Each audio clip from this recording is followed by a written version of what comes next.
Back to another episode of Uncommon News, where we cover important topics that are unlikely to appear in the mainstream media. We've got a lot of stuff going on in El Paso right now, so we're going to go ahead and start talking about it. Mayor Lesser has declared a quote-unquote state of emergency in his press conference, so we're going to talk about that because it is discrepancy from what he said based on what the clerk actually published on the website. On the website they declared a disaster, not a state of emergency, and those things differ from each other. So it is confusing. We're going to talk about the differences between the two. But before we get started, I'm going to go ahead and try to get things squared away with the live stream. So let me go ahead and let me get on here real quick, make sure everything is squared away as far as the live stream is concerned. So please bear with me. If you're in the chat, please let me know. Give me a thumbs up if you can. Let me go ahead and see if I can get to the comment section real quick. Give me a 5x5 if everything is squared away. All right, New Days, Old Ways, I see you. Mindy, I see you. Tab, I see you. Elton. Okay, we got 14 in the chat, so we're going to go ahead and start. Talking about this now. Looks like nobody's telling me if audio and video is good. I want to make sure all that stuff is squared away before we go ahead and get into the information here. Tab, okay, I'm getting 5x5 by Tab. Mindy's saying live stream is good. All right, so let's go ahead and get into it. So a couple days ago, the city of El Paso gave a press conference. And at 4 minutes and 18 seconds into this press conference, Mayor Lesser declared a quote-unquote state of emergency. Now, in Texas law, state of emergency is defined under Government Code Chapter 433. All right. Now, what they released to the public on the El Paso, Texas government website was not a declaration of a state of emergency. So these two things are in conflict. What he said in the press conference is not what was published on the website, because they are two different government codes that we're referring to here. In what was published on the website, they are declaring a disaster. That is directly related to Government Code Chapter 418. Okay, state of emergency is Government Code Chapter 433. All right, so those two things, though on the surface they may sound the same, they are not, because the Texas Government Code lays out the authorities of the government in response to each one of those declarations. So in the beginning of we'll go ahead and what we'll do is we'll talk about what was looks like I've got a disconnect here. It's OBS Studio is reconnecting. Stand by. Do you guys still hear me? I'm getting a notification that OBS Studio disconnected. Can you guys still, one second. Can you hear me? Let me go ahead and. Can you hear me? Can you guys hear me? Reconnected? Am I reconnected? Okay, Tab, you're saying that you're back? Okay, fantastic. So, okay, so in this declaration of disaster, we're going to go ahead and go down to page 3, because the first two pages are the reason why they're declaring the disaster. But we want to focus primarily on what authorities they are granting themselves here. Okay, in the press conference, okay, I want to be very clear. In the press conference, Mayor Lesser said that this declaration is going to last for 30 days. Neither the Government Code Chapter 418 or 433 allow the declaration to initially last that long.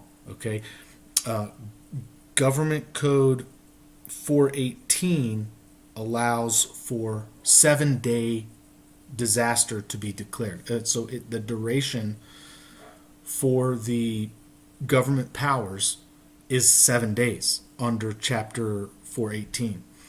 Under Chapter 433, they only allow it to be exist for 3 days.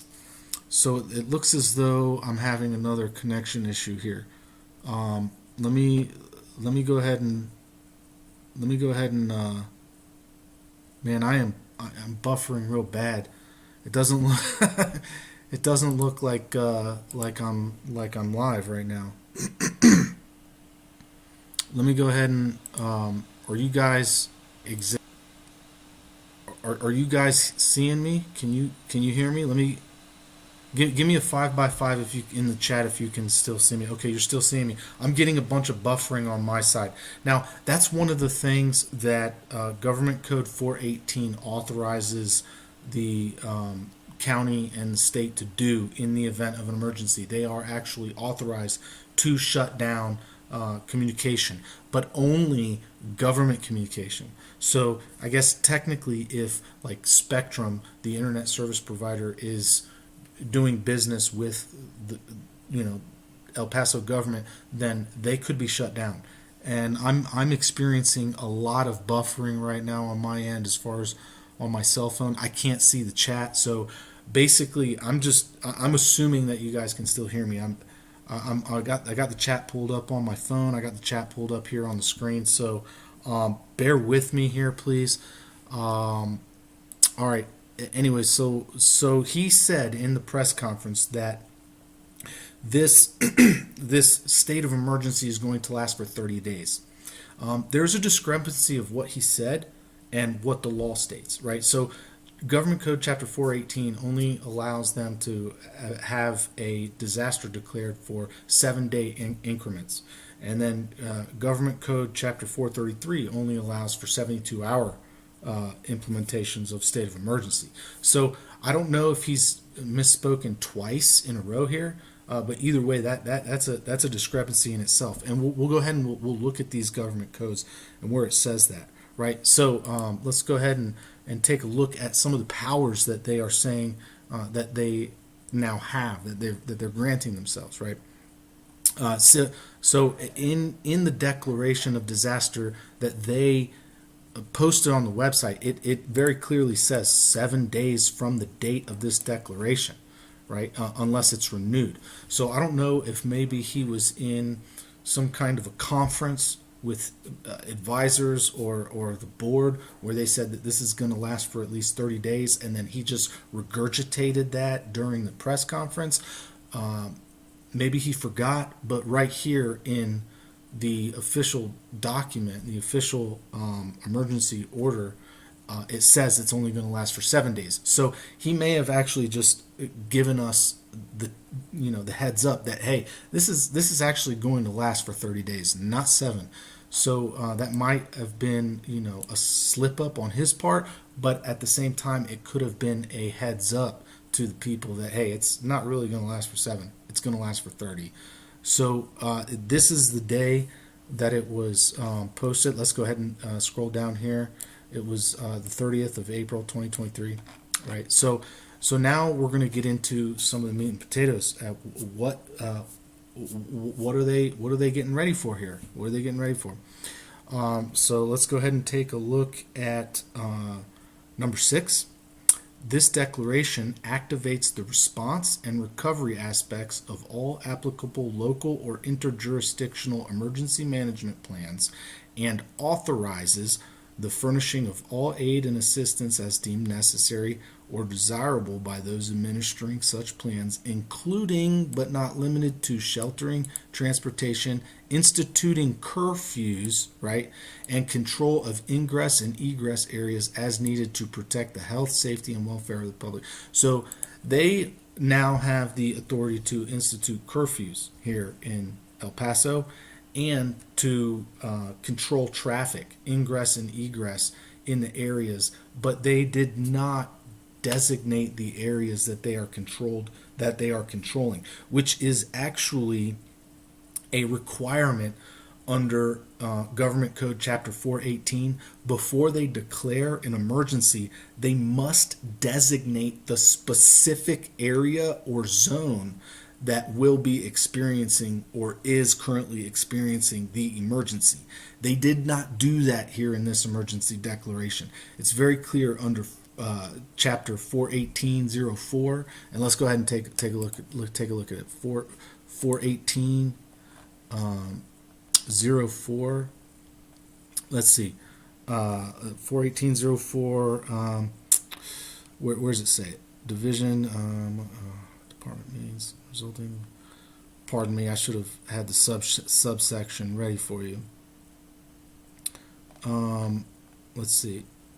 Oh man. Limitations. Okay. Well, we'll talk about limitations on medical procedures too. But 418 under 014. Oh, I'm sorry. Okay, here it is. Declaration of disaster.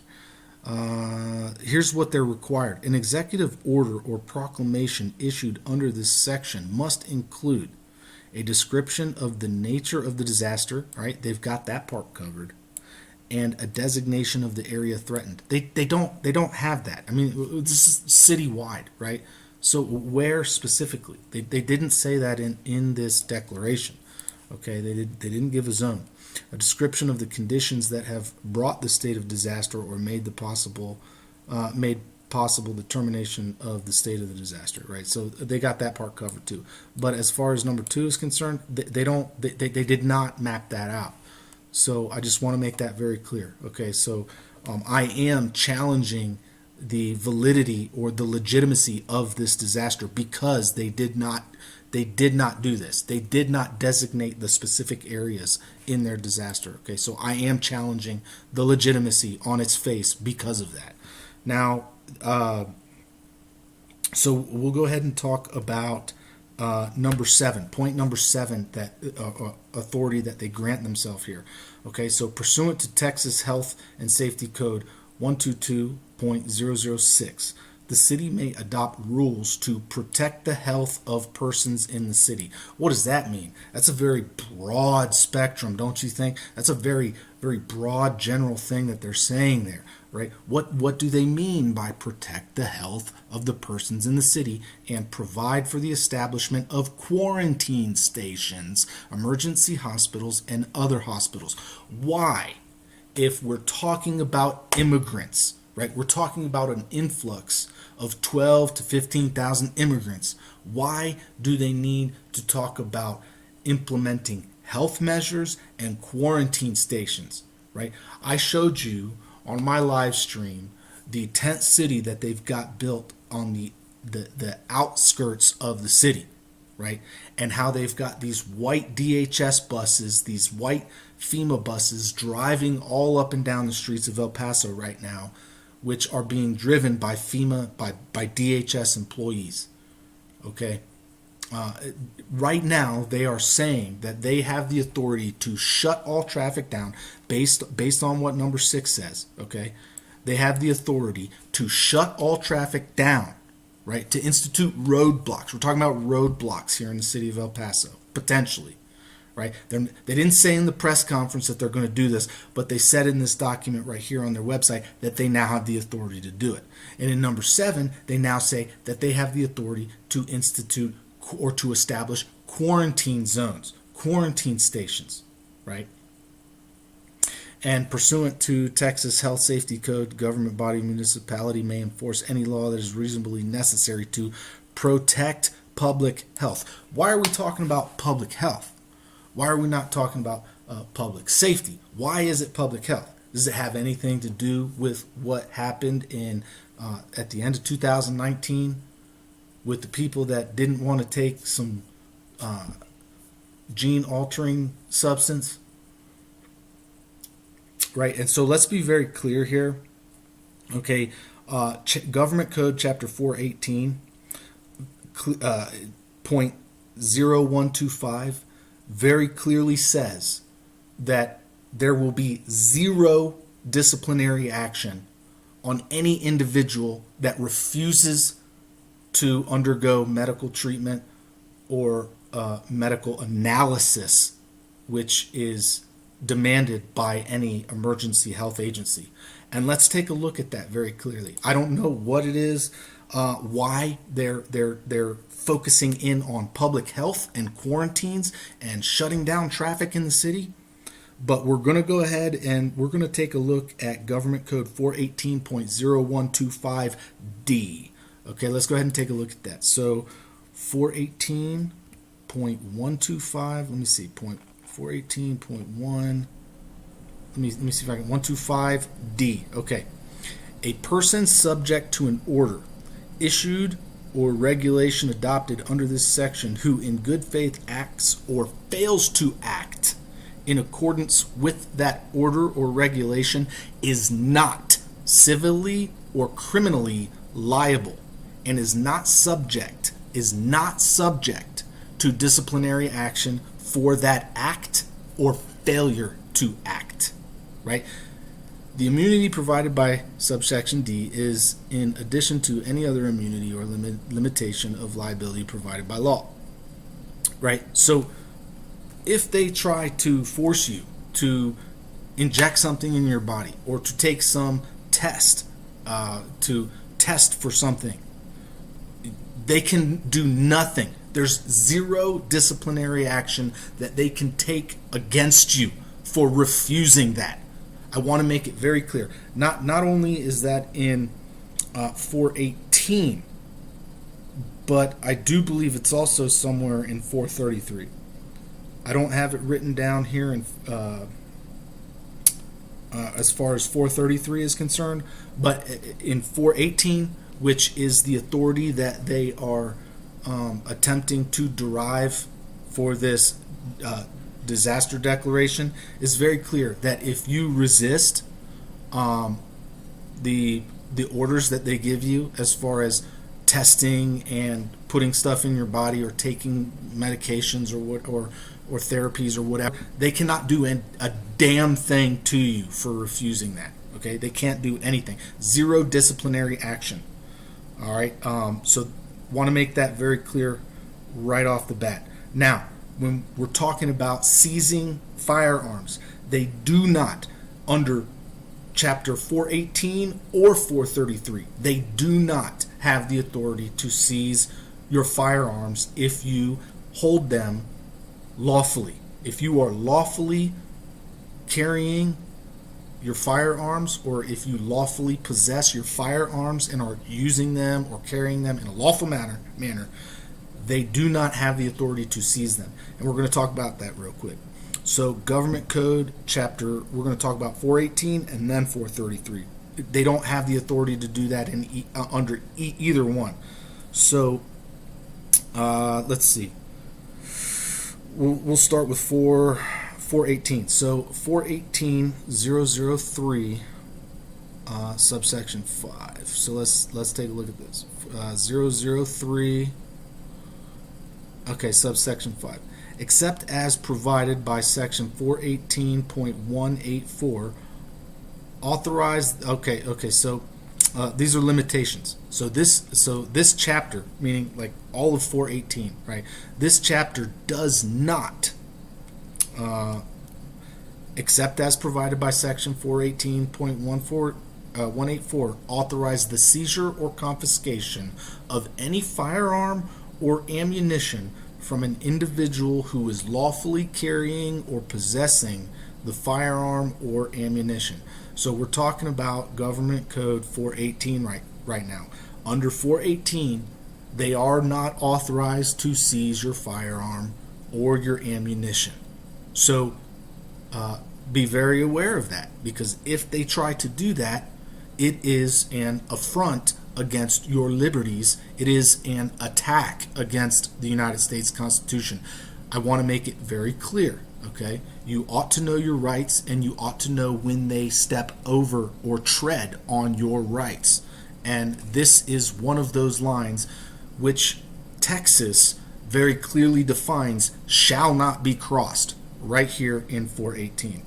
Now, as far as just to be clear, because in the press conference, he said state of emergency. So we're going to go ahead and even look at chapter 433, right? Because they obviously sowed confusion in the press conference.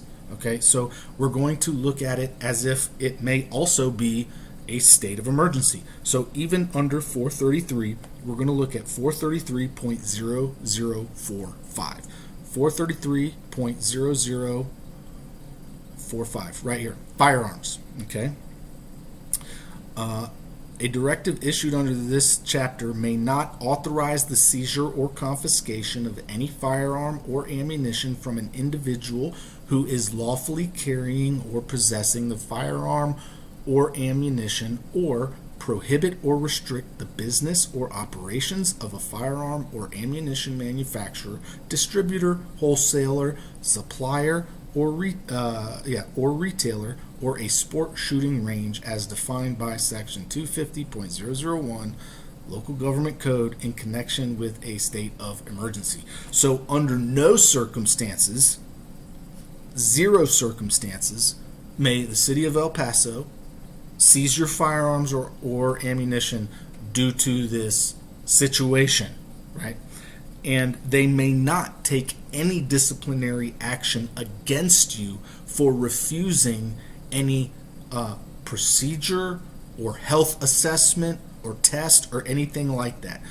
The reason I'm making this live stream is so that you know your rights and that you know when they've been trampled on and when the line has been crossed, right? Because if they attempt to cross that line, you have every right under the laws to protect yourself, to protect your rights, and to defend your family, your house, and your freedom.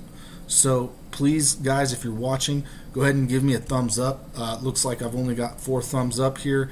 I'm going to go ahead and cut this live stream short. I wanted to just blast that information out there into the public sphere. I wanted you to be aware of what it is they said, the discrepancies in what they're saying, and what your rights are as a citizen here in El Paso and the great state of Texas. So, guys, we'll go ahead and get to the chat real quick, and then we'll cut it off. I'm not able to see the chat. Let me go ahead and see if I can get to. Let me see if I can see the chat here on the website. I don't see. I don't see it on my phone. Go ahead and give me a thumbs up here. Texas. Looks like I'm only seeing 16 thumbs up. All right, so Arnold Schmidt. All right, so let's go. So let me go ahead and scroll up here. Live stream's good. It's good. Hey folks, everything's good. All right, 5x5. Okay, everything. Okay, so over here on my phone, I'm still getting that circle, so it looks really bad. But sound is steady. It looks like everybody's saying 5x5. What happened? Okay, thank you. Don't answer the door. Yeah, right. VJJ Bodie. Yeah, you're right. Yeah, don't answer the door. And if you do, make sure you know what your rights are when you do. So, man, Doug, are you ever not well prepared? I don't know, Arnold Schmidt. Only God can answer that question. I try to stay on top of things as best as I can, but at the same time, try to accomplish daily activities. So it's a hard juggle. So I'm more inclined to follow the current trends of the day, which leaves me lacking on things like doing the dishes and taking out the trash. So yeah, it's a trade. It's a balance. So. Let's see. Thanks for your research and time, Doug. Absolutely, Tab. Guys, I definitely appreciate you watching. If you like what I do, you want to support the channel, there's a link in the description box where you can do that. You can go buy me a coffee. Would definitely appreciate it. Hit that thumbs up on your way out. Doesn't look like there's any questions. Guys, if you have any questions before I go ahead and answer or end the live stream, go ahead and ask away now, because we're about to end the live stream here. I pretty much already said what I wanted to say. So, all right, not seeing any questions, so I guess we'll go ahead and call that a night. Thanks for watching. Thanks for listening. And as always, don't forget, help out your neighbors. Bye.